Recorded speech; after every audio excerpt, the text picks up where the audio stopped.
You have no time. Every second you waste steals your life. Someone out there is taking everything you want while you scroll. I'm going to explain why you can't focus anymore. I'll oversimplify some things.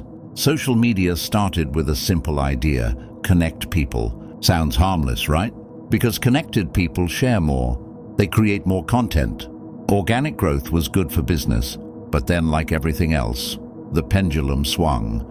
These companies realized something darker. They make more money the longer you scroll. So they hired neuroscientists, psychologists, experts in human behavior. And they didn't study you to help you. They studied you to hijack your dopamine system. Infinite scroll, autoplay, notifications that trigger anxiety, features that make you crave your phone the same way some crave a hit. Every function is engineered to keep you addicted.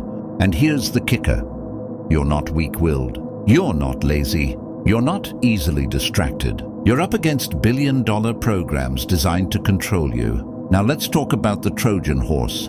Remember that story? A gift, a promise of something harmless, hiding something deadly inside. Social media is the same thing. On the surface, it's connection, fun, entertainment, even education. But inside, it's a weapon. A weapon aimed directly at your mind, your focus, your creativity. You didn't see it coming. You didn't notice the trap because it looked like a gift. A friend, a tool. And now it sits inside your life, silently dictating your thoughts, your moods, your attention. The more distracted you are, the less you build, the less you question, the less you resist. A distracted population is a controllable population. You're not consuming content. You're being consumed. Think about it. Every time you check your phone, every notification, every just one more video moment, it's training you. Training your brain to expect constant stimulation, to fear silence, to crave approval. And why? Because attention is the last free resource you have. Once they control that, they control you.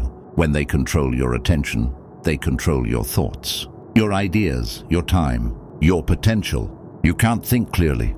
You can't focus. You can't build anything meaningful. And that is the goal. Here's the scary part. The Trojan horse doesn't just distract you, it makes you complicit. You bring it into your life willingly. You open the door, you accept the gift. And while you enjoy the surface, the war is already inside. Every scroll, every like, every comment, it's a brick in a cage around your mind. You don't notice because it's comfortable, it's entertaining, it's free. But freedom is an illusion. The gift hides chains, and it's clever.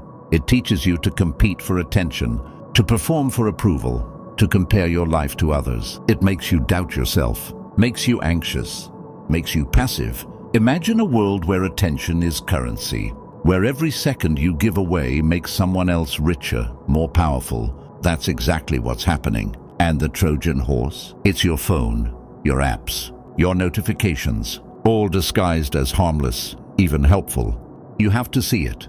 And not just see it, feel it.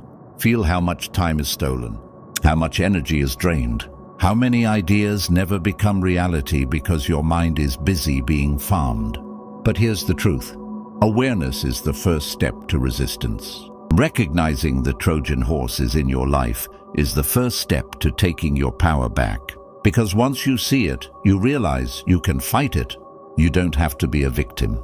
You don't have to be a slave to the endless scroll. You can reclaim your focus. You can reclaim your attention. You can reclaim your time. This isn't about blaming yourself. It's about seeing reality. You are up against companies that literally pay people to manipulate your mind. That's billions of dollars of incentives aligned against your clarity. And yet, clarity is still possible. Resistance is still possible. Focus is still possible. The Trojan horse can be unmasked. You can choose what enters your mind. You can choose what stays. Because power, the real power, is attention. Control your attention. Control your focus. Control what you allow to influence your mind. And suddenly, you're no longer the passive consumer. You're the one building, creating, questioning, leading. Remember, you're not weak-willed. You're aware now. And awareness is the first weapon against control. The Trojan horse is here. But the gates are not closed. The chains are not yet locked. You can still step back, reclaim your mind, and turn the gift back into what it was always meant to be, a tool, not a weapon.